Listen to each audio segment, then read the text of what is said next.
Salam əziz şagirdlər və fizikanı öyrənmək istəyənlər. Bugünkü dərsimizdə biz sizinlə 8-ci sinif fizika dərsliyindən olan mayelərin təzyiqi anlayışı mövzusu ilə tanış olacaq. Gəlin başlayaq.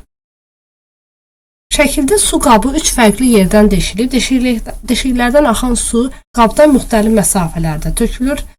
Bizdən soruşulur ki, sizcə ən aşağı deşikdən axan su niyə uzağa tökülür? Biz bunun səbəbini, yəni bu əslində mayələrin təzyiqinə birbaşa əlaqəlidir.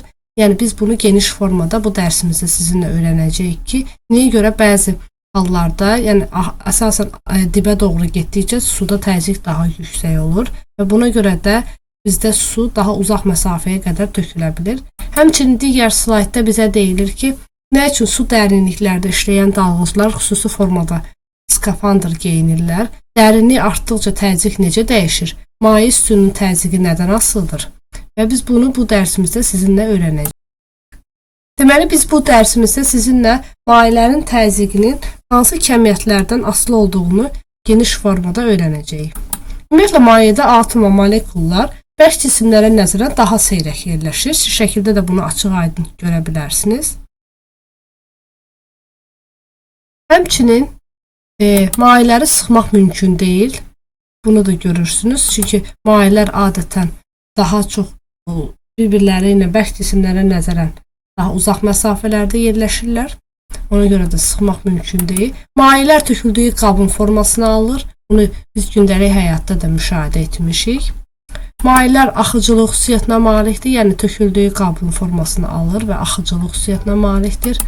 Maye zərrəciklərinin sürəti bərk qazlar arasında aralıq mövqe tutur. Yəni nə sıx yerləşir, nə də çox seyrəkdir.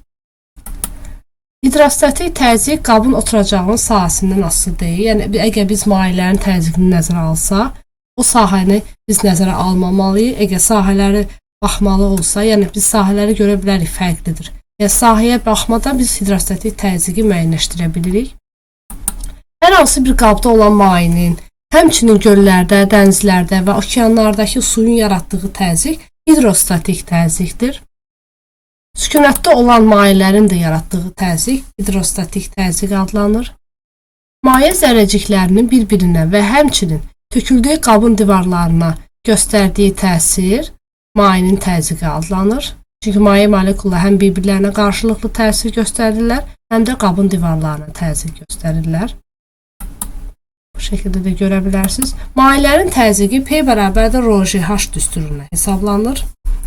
ρGH düsturunda ρ mayenin sıxlığıdır, skalyar kəmiyyətdir, vahidi kiloqram bölünsün kubmetr, cihazı areometrdir. J qravitasiya sahəsinin intensivliyi olur, vektorial kəmiyyətdir, vahidi metr bölü saniyə kvadratı, cihazı yoxdur. H mayenin hündürlüyü və yaxud töküldüyü qabın dərinliyidir. Vahidi metr, cihazı xəttkeşdir. P mayenin təzyiqidir. Vektorial kəmiyyətdir. Vahidi paskal, cihazı isə manometrdir. Əgər bizdə mayələrin səthi açıq olarsa, yəni biz qabımız qapalı deyildi, ağzı açıq olarsa, bu zaman təzyiq P bərabərdə P0 üstəgəl ρGH düsturuna hesablanır. Burada P0 atmosfer təzyiqidir. Yəni biz artıq orada təkcə suyun deyil, havanın da göstərdiyi təzyiqi düsturda nəzərə almalıyıq. Yəni biz orada mayenin təzyiqinin üzərinə P0-ı əlavə edirik. Yəni P bərabərdə P0 üstəgəl ρGH şəklində yazırıq. Bu düstur yalnız açıq səthli mayələr üçün ödənilir.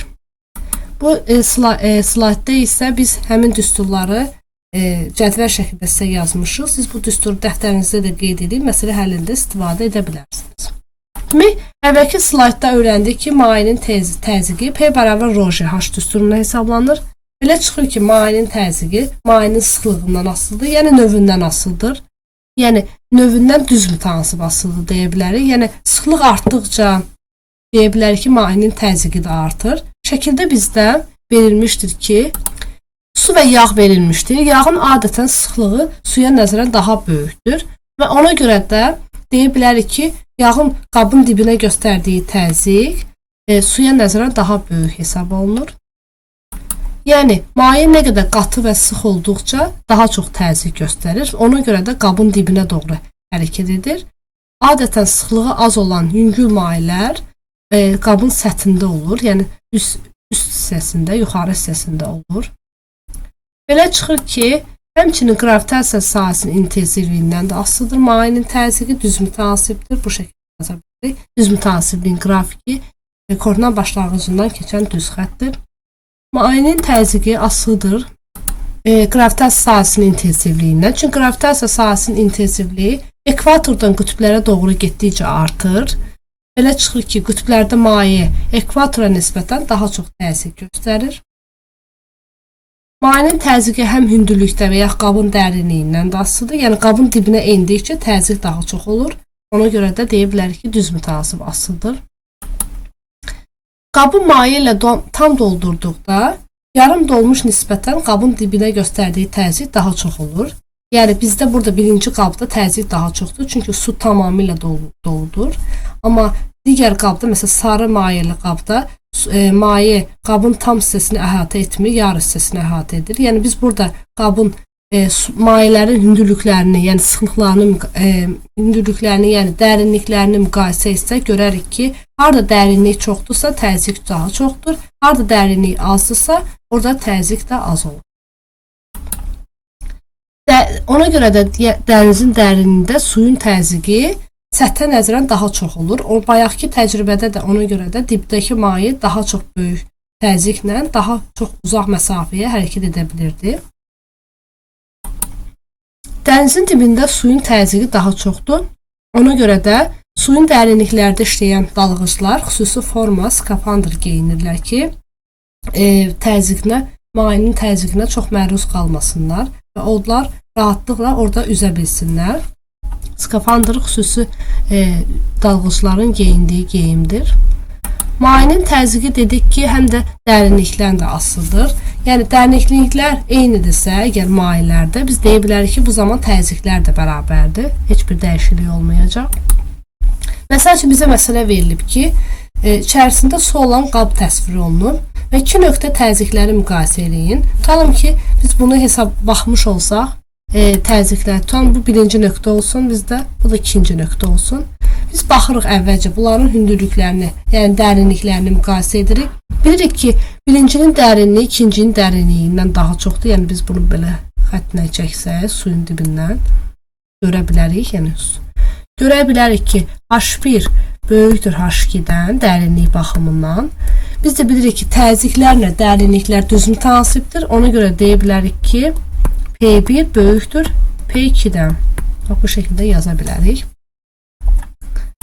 Digər məsələdə bizə deyilir ki, Xəzər dənizinin 1 kilometr dərinlikdə təzyiq nə qədərdir? Gəlin biz əvvəlcə bunun üçün verilir yazaq. Verilir yazmış olsa, bizə verilib dərinlik. Dərinliyi bizə verib 1 kilometr. Biz bilirik ki, dərinlik H hərfinə işarə olunur. Yazıram H bərabərdir 1 kilometr. Ona da metrə çevirsəm, 1000 metr yazıram. J-ni verib bizə 10. Onu dəymirəm, olduğu kimi saxlayıram. Rho-nu da bizə verib. Yəni sıxlığı bizə verib 1030. Kilogram bölünsün kub metr. Bizdən soruşulur tapmalı təzyiq, yəni mayenin təzyiqi. Həlli hissəsində mayenin təzyiqinin üstünlüyünü yazmalıyıq. Bilirik mayələrin təzyiqi P bərabərdir Rho GH-dır. Yazaraq P bərabərdir Rho GH və verilənləri yerinə qoyarıq. Yəni bizdə verilənləri hər üçünü bir-birinə vurmalıyıq. 1030 vurulsun 10 vurulsun 1000. Hesablasaq belə alarıq. 1030 yanında 4 0 və cavab Pascal'la ifadə olunur. Deməli biz bu məsələdə sizinlə mayələrin təzyiqinin üstünlüyünü hesabladıq. Orada verilənləri yerinə yazdıq. Verilənlərdə mütləq diqqət yetirməyimiz vacibdir vahidlərə. Əgər vahidlər BSD vahidlərdən kənar vahidlər, yəni törəmə vahidlər olarsa mütləq şəkildə onu BSD vahidlərinə çevirmək. Daha sonra məsələ həllində düsturda yerinə qoyub hesablaya bilərik. Keçək digər məsələyə. Bizdə Qabdakı suyun daxilində verilmiş M və N nöqtələrindəki hidrostatik təzyiqi müqayisə et və cavabını əsaslandır soruşulur. Əvvəlcə fikir versə M və N nöqtələrində hər ikisi eyni dərinlikdə yerləşmişdir. Yəni biz burada deyə bilərik ki, bunların dərinlikləri bərabərdir. Biz dərinlik götürəndə həmişə yadınızda saxlayın, açıq səthdən aşağıya doğru götürürük. Yəni qapalı səthə yox, açıq səthdən aşağıya doğru götürürük. Və biz burada açıq-aydın görürük ki, M və N nöqtələrində dərinliklər eynidir. Dərinliklər eyni olduqlarına görə təzyiqlər də eyni olacaq. Çünki eyni sudan danışılır. Ona görə də yaza bilərik ki, PM bərabərdir PN-ə. Dərinliklər eyni olduğundan təzyiqlər də bərabər olacaq. Keçək digər məsələyə. Növbəti məsələdə bizə deyilir ki, çəndəki kranı açdıqda su hansı təzyiqlə axmağa başlayar? J bərabərdir 10 Newton bölünsün kiloqramdır. Gəlin verilənləri yazaq. Verilənləri yazarkən verilir sözünü yazırıq. Daha sonra bizə J verilib, onu qeyd edək. Orada heç bir dəyişiklik etməyəcək. 10 Newton bölünsün kiloqram. Sonra bizə dərinlik verilib, H bərabərdir 1,5 metr yazırıq. Sıxlıq adətən mayenin sıxlığı 1000 götürülür. Adi suyun sıxlığı kimi götürülür. 1000 kiloqram bölünsün kub metr. Bizdən soruşulur təzyiq, yəni tapmalı P. P bərabərdir sual. Həll hissəsində biz təzyiqin düsturunu yazacağıq. Bilirik ki, mayilərin təzyiqi P bərabərdir ρ(H) düsturuna hesablanır. ρ(H). Yenə də verilənləri yerinə qoyuruq. 10 vurulsun 2,5. O da vurulsun 1000-ə. Hesablasaq görərik ki, cavabımız 25.000 alınır. Vahidi olaraq da Paskal yazırıq. Demək biz bu məsələdə yenə də sizinlə verilənləri qeyd etdik. Daha sonra mayenin təzyiqi düsturundan istifadə etdik və o düsturda verilənləri yerinə qoyub hesablamamızı apardıq. Keçək digər məsələyə. Bu məsələ digər məsələlərə nəzərən nisbətən mürəkkəb məsələdir. Bizə verilib, yenə də verilənlər. Əvvəlcə məsələnin şərtini oxusaq deyilir ki, qabdakı maye sıxlığı 3 dəfə çox olan maye ilə dəyişdirdikdə qabın dibinə göstərilən hidrostatik təzyiq 40 kilopascal artır. Hidrostatik təzyiqin əvvəlki qiymətini tapın.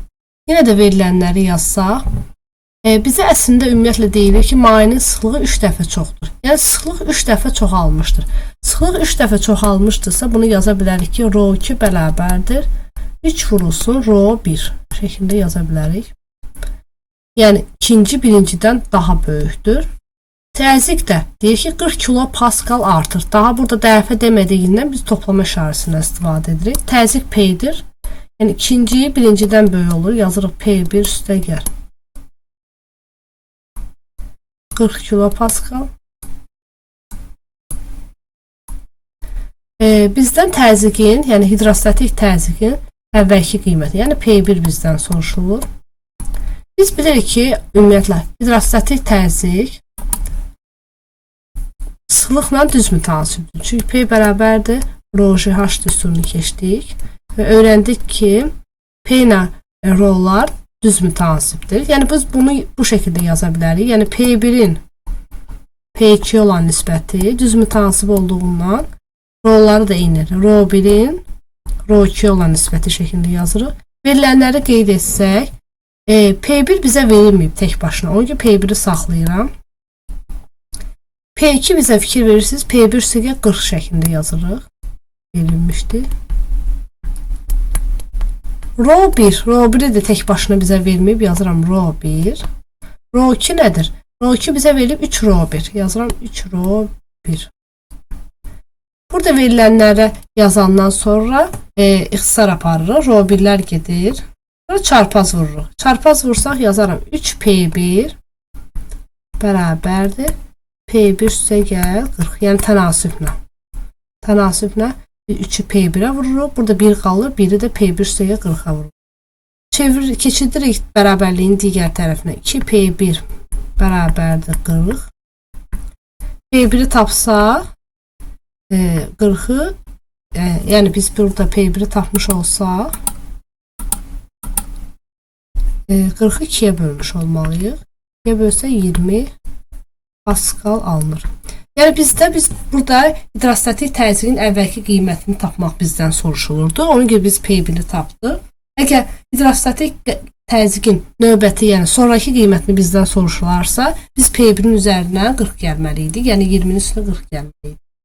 Məsələ şərtinə əsasən biz burada hidrostatik təzyiqin düsturundan istifadə etdik və bildik ki, hidrostatik təzyiqdə təzyiq sıxlıqla düz mütasibdir. Ona görə düz mütasibliyini yazırıq. Yəni 1'ə 1 uyğun gəlir, 2'yə 2 uyğun gəlir. Sonra verilənləri yerinə qoyduq və adi şəkildə hesablama apardıq. Keçək digər məsələdə.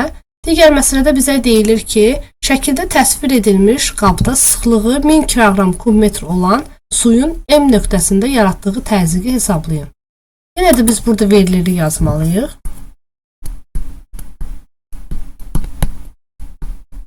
Veriləri yazsaq, bizə sıxlıq verilib, yazarıq. Rho bərabərdir 1000 kiloqram kubmetr.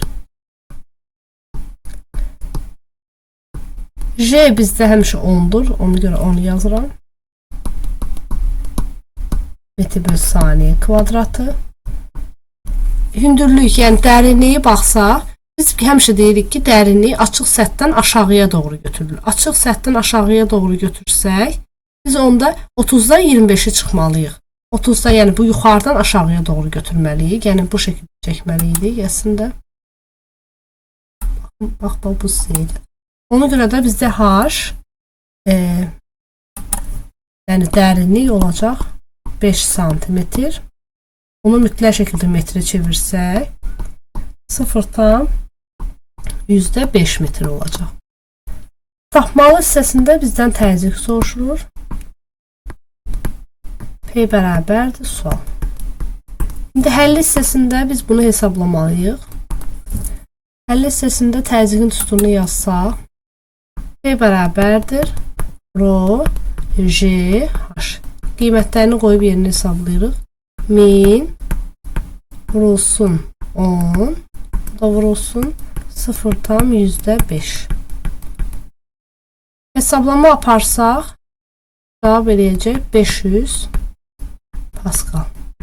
Demək, yenə də bu məsələdə biz sizinlə verilənləri nəzərə alıb mayilərin təzyiqi düsturundan istifadə etdik və orada həmin düsturdan istifadə edərək hesablamanı apardıq. Digər məsələyə baxaq sizinlə. Digər məsələdə bizdən soruşulur ki, şəkildə təsvir edən civəli manometr N qabındakı qazın təzyiqini göstərir. Qazın təzyiqi atmosfer təzyiqinə nə qədər fərqlənir? Gəlin bunu hesablayaq. Yəni biz burada qazın təzyiqini hesablamış olsaydıq, yəqin ki bilirsiniz ki P bərabərdir P0 üstəgəl Rho H düsturundan istifadə edərdik. Çünki bizdə həm qaz var, həm onun üzərində müəyyən qədər hava var.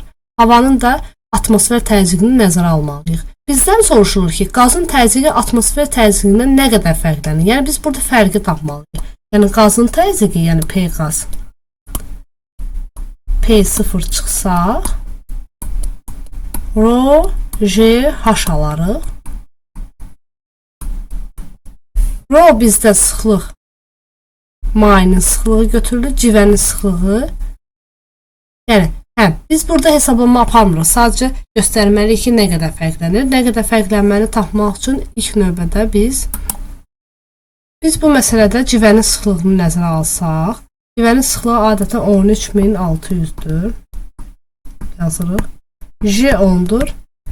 Hündürlük kimi biz fərqi götürməliyik. Yəni, hündürlüklər arasında fərqi. Biz burada biri 55, biri 30'un üzərindədir. Yəni 55'dən 30'u çıxarıq. Və hesablamanı aparaq. 55'dən 30'u çıxanda 20 alınır. 20'ni 10'a vurub 13600'ə vurmalıyıq. 2'ni vursaq 13600'ə 12 3 6 7 almış olarıq. Sonra sıfırları yanına yazarıq. 3 dənə sıfır eləyir. 4 dənə sıfır. Və Pascal şəklində yazmaq olur. Demək, biz bu məsələdə öyrəndik ki, ümumiyyətlə qazların, istər başqa qabın təzyiqi olsa, əgər orada təkcə qazın deyil, həm də havanın təzyiqi varsa, yəni hava da varsa, biz artıq havanın təzyiqini də nəzərə almalıyıq. Və təzyiqini nəzərə alsa, o zaman P qaz P0 ρGH düsturuna hesablanır. Deməli, biz bu məsələdə hesablama apararkən gördük ki, bizdə kolbada verilən təkcə qazın deyil, həm də havanın təzyiqi də mövcuddur. Ona görə də biz qazın təzyiqini hesablayarkən atmosfer təzyiqini də nəzərə aldıq. Atmosfer təzyiqini nəzərə aldığımız zaman P qaz P0 ρGH oldu. Bizdən də qazın təzyiqinin atmosfer təzyiqindən nə qədər fərqləndiyini soruşduğundan biz fərqi tapdıq. Fərqi taparkən də verilənləri yerinə qoyduq. Bizdə bircə civənin əslində bizə sıxlığı verilməmişdi. Biz onu cədvəldən götürdük 13600. Bir də santimetr olaraq biz hündürlüyü götürdük 20 santimetr. Ona görə də 20 santimetr götürərkən biz onu çevirmədik. Çevirmə aparsaq biz o zaman 100-ə də bölməliyik. Yəni biz burada yazmalıydıq 0,2. 0,2 yazsaq, demək biz burada 2 dənə sıfırı silməliyik. Ona görə də 2 sıfırı buradan silirik. Cavab eləyir 27200 Pascal. Növbəti məsələdə bizdən soruşulur ki, 1 mm civə sütunu neçə paskaldır? Civənin sıxlığını 13600 kiloqram bölünsün kubmetr götürmək lazımdır. Gəlin bunu hesablayaq. Bizə civə sütunu 1 mm civə sütunu, yəni bizdə burada dərinlik və ya hündürlük bizə verilmişdi 1 mm. Yəni H bərabərdir 1 mm-dir. Biz bunu metrlə ifadə etsək, 10 üstü mənfi 3 metr şəklində yazarıq. Sıxlıq verilir bizə ρ, yəni civənin sıxlığı 13600-dür. Kiloqram bölünsün kubmetr. J də adətən 10 götürülür. Bəzən də 9,8 götürülür. Bizdən təzyiqini soruşur. Civənin elə bir təzyiqini bizdən soruşur. P bərabərdir ρ GH, yəni bu 3 rəqəmi üçündə bir-birinə vurmalıyıq. 10 üstü mənfi 3 vurulsun 13600. J-ni yenə 10-da və yaxud 9,8 yazsaq, bu zaman aldığımız cavab təqribi olaraq 133 Pascal olacaq. Yəni biz bu məsələdə öyrəndik ki, sizinlə verilənləri yazıb mayenin təzyiqi düsturunda nəzərə almalıyıq və nəticədə biz cavabı tapmış oluruq. Digər məsələyə baxaq. Digər məsələdə şəkildə təsvir olunmuş su çəninin içərisində 4,5 kubmetr su var. Çənin oturacağının tərəfinin uzunluğu 1,5 olan kvadratdır. Suyun qabın dibinə göstərdiyi hidrostatik təzyiqi hesablayaq. Yenə də verilənləri yazaq. Verilir yazmalı olsaq, bizə görürsünüz ki, həcm verilib, yəni suyun həcmi verilib bizə. S bərabər, həcm V hərfinə işarə olunur, ona görə V şəklində yazırıq. V bərabərdir, yazırıq 4,5 kubmetr. Burada çevirmə aparmırıq, necə var olduğu kimi qeyd edirik. Tərəfinin uzunluğu verilib. Tərəfinin uzunluğu, yəni burada hər hansı bir kubun, biz bilirik kubun bütün tərəfləri bir-birinə bərabərdir. Tərəfi kvadratdır. Kvadrat olduğuna görə tərəflər bərabər olduğuna yazaram. A bərabərdir 1,5 metr. Suyun qabın dibinə göstərdiyi hidrostatik təzyiqi hesablayın. P bərabərdir sual şarjı.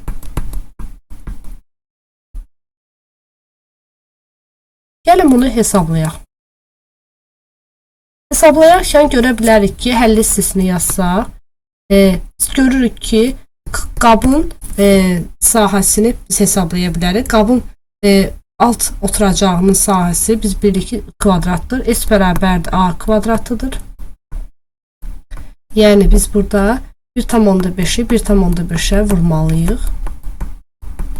Amma bilirik ki, ümumiyyətlə suyun həcmini tapmış olsaq, suyun həcmi sahənin onun hündürlüyünə olan hasilidir. Yəni biz burada həcmi 4,5 yazırıq. Sahəni yazırıq 1,5-in kvadratı. H-ı hesablayaq. H-ı hesablasaq burada biz 4,5-i 1,5-in kvadratına bölməliyik. İstəsəz bunu saxlaya bilərik, çünki hesablama aparanda onsuz da bizə bu istifadə olunacaq. İstəsəz ixtisar da edə bilərik. İxtisar etmiş olsaq, sürətdə yazarıq 45, məxrəcdə yazarıq 45, 15 vurulsun 1,5, 15 vurulsun 1,5. İxtisar edirsə 45 ilə 15-i ixtisar edə bilərik 5-ə 3. 9, həmçinin 3-ə də gedir 3.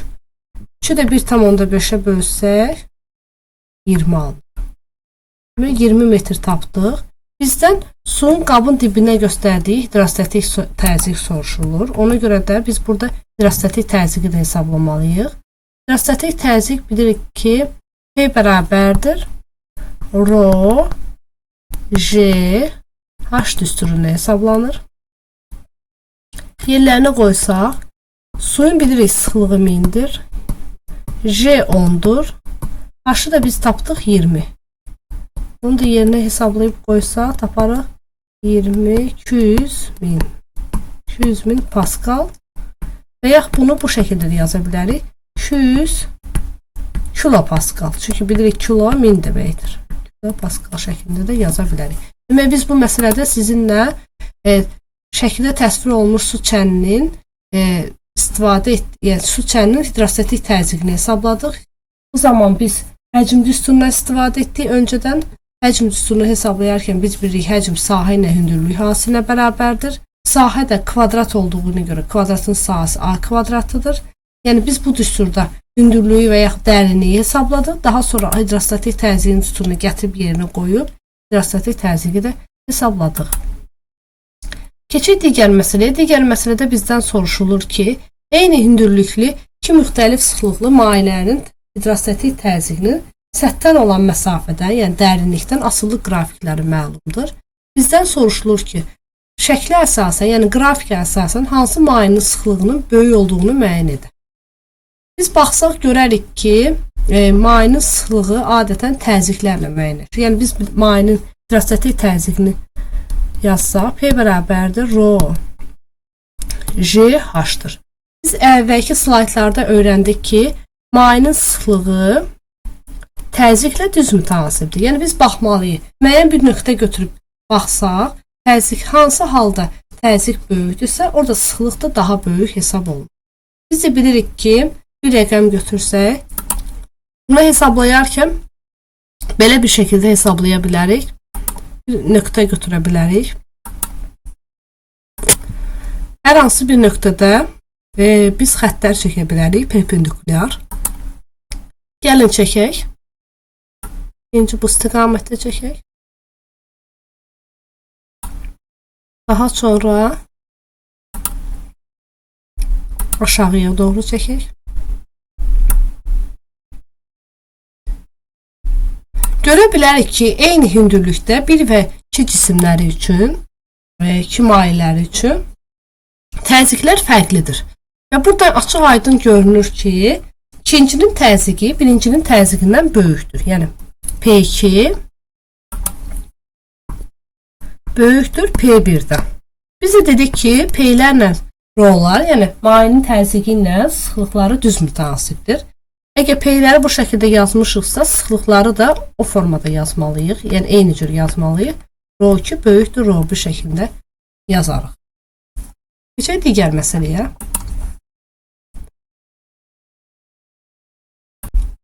Növbəti məsələdə bizə deyilir ki, göldəki suyun dərinliyi 10 metrdir. Suyun səthindən 2 metr dərinlikdə hidrostatik təzyiqi hesablayın. Suyun sıxlığı verilib, atmosfer təzyiqi verilib. İndi gəlin hesablayaq. Yenə də ilk növbədə verilir yazırıq.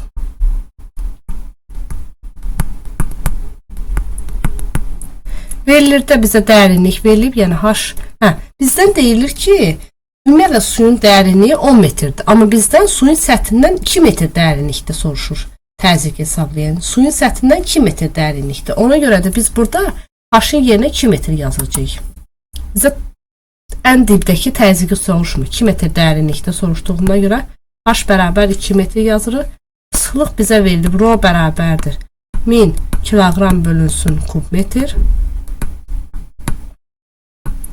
Atmosfer təzyiqi, yəni P0. Biz atmosfer təzyiqini adətən P0 yazırıq. 100.000 paskal yazırıq. Bizdən soruşulur hidrostatik təzyiq, yəni tapmalı. P bərabərdir sual şarjı. Biz bilirik ki, hidrostatik təzyiq, əgər atmosfer təzyiqi nəzərə alındığı halda bu şəkildə hesablanır. Yəni həlli hissəsini yazsaq, yazarıq P bərabərdir P0 üstəgər Rho J H. Qiymətlərini yerinə qoysaq, yazarıq 100.000 üstəgər 1000 Rho'sun 2 J'də 10 yazırıq. Hesablayaq. Burada alınır 20.000, burada 100.000. Eləyəcək 120.000 paskal. Yenə də eyni qaydada biz hidrostatik təzyiqi hesabladıq. Sadəcə diqqətli olmalıyıq ki, bizə ən dibdəki təzyiqi deyil, 2 metr dərinlikdəki təzyiqi soruşur. Ona görə də H-ın yerinə 2 metr yazırıq. Düstur olaraq da P bərabərdir P0 üstəgər Rho J H düsturundan istifadə edirik. Gəlin sonuncu məsələyə də baxaq. Sonuncu məsələdə bizdən deyilir ki, hidrostatik təzyiqin maye sütununun hündürlüyünün asıllıq qrafiki verilib. Qrafikə əsasən H1 hündürlüyünü və mayenin sıxlığını tapın. Biz bilirik ki, mayələrin sıxlığı P bərabərdir Rho J H düsturuna hesablanır. Bunu yazaq. Bugünkü dərsimizdə öyrəndik bunu. Biz əvvəlcə 5 metr hündürlükdə, yəni bunu bu şəkildə də yaza bilərik, ayrı-ayrılıqda hesablayıb da yaza bilərik və yaxud tənasüb qaydasından da yaza bilərik. Yəni tənasüb qaydasından yazaq, çünki o daha rahatdır. Görünür ki, bizdə təzyiqlə hündürlük düz mütənasibdir. Bunu əvvəlki slaydda da dedik. Təzyiqlə hündürlük. Düz mütənasibi yazaraq necə yazardıq? Yazardıq ki, P1 bölünsün P2 bərabərdir H1 bölünsün H2. P1 olaraq biz yəni birincini götürürük. Bax, bu hissə birinci qəbul edək, bu hissəni ikinci qəbul edək. Birincinin təzyiqi 24-dür, çünki P1 kimi götürür, birinciyə aiddir. İkincinin təzyiqi 60-dır, ikinci yerdə duranın. Birinci yerdə duran hündürlük yoxdur, bilmirik, x yazaq. İkinci yerdə duran, yəni ikincinin hündürlüyü 5-dir. X-i tapmış olsa, biz buradan tənasüb qaydasını 5-i 24-ə vurub 60-a bölməliyik. Yazırıq 5 vurulsun 24 bölünsün 60. İxtisar edək. Biz burada 60 ilə 5-i ixtisar edə bilərik. 60 ilə 5 12-yə gedir. İxtisar getsə 24 ilə 12 ixtisar gedir 2. Demək cavab eləcək 2 metr. Demək biz burada sizinlə hidrostatik təzyiqin sıxlıqdan bizə hündürlüyü soruşurdu. Hündürlükdən asılı qrafiki verilmişdi. Biz bilirdik təzyiq hündürlüklə düz mütənasibdir. Düz mütənasib olduğundan biz onları düz mütənasiblik formasında yazdıq. Verilənləri yerinə qoyduq. Verilməyən naməlum x isə, yəni naməlum hündürlüyü isə sizinlə hesabladıq. Tənasib qaydasına görə tapdıq. Həmçinin bizdən mayenin sıxlığı da soruşulur. Mayenin sıxlığını istənilən iki hal üçün tapa bilərik. Yəni həm birinci cisim üçün, həm ikinci cisim üçün. Birinci hündürlük üçün, həm ikinci hündürlük üçün tapa bilərik. Heç bir fərqi yoxdur. Gəlin hesablayaq onu. Bizdən soruşulur ki, yenə də P bərabərdir Rho J H düsturudur. Bizdən onun mayenin sıxlığı da hesabla soruşulur. Mayenin sıxlığı Rho'dur. Rho'nu tapmış olsaq burada yazarıq P bölünsün J vurulsun H. Təzyiq bizdə istədiyimizi götürə bilər. Tam 60 götürürük. Onda hündürlüyü 5 götürməliyik. Təzyiqi 60 götürürük. J'ni 10 götürürük. Dərinliyi və ya hündürlüyü 5 götürürük. Hesablayırıq. Burada ixtisar gedir. 6-nı 5'ə bölsək 1,2 kiloqram bölünsün kubmetr almış olarıq. Baxın belə.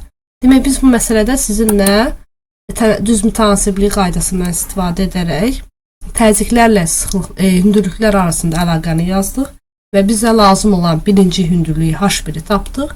Daha sonra mayenin sıxlığını soruşulurdu. Mayenin sıxlığını mayenin hidrostatik təzyiqi düsturundan istifadə etdik və həmin düsturda sıxlığı tapdıq. Sıxlıq rho bərabərdir P bölünsün J vurulsun H şəklində yazılır.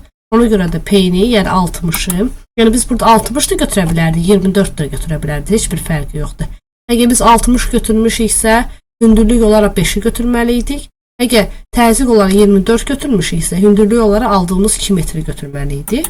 Biz 60'dan istifadə etdiyimizə görə hündürlüyün dərinliyi yenə 5 yazdıq və verilənləri qeyd etdikdən sonra hesablama apardıq və sizinlə sıxlığı da hesabladıq.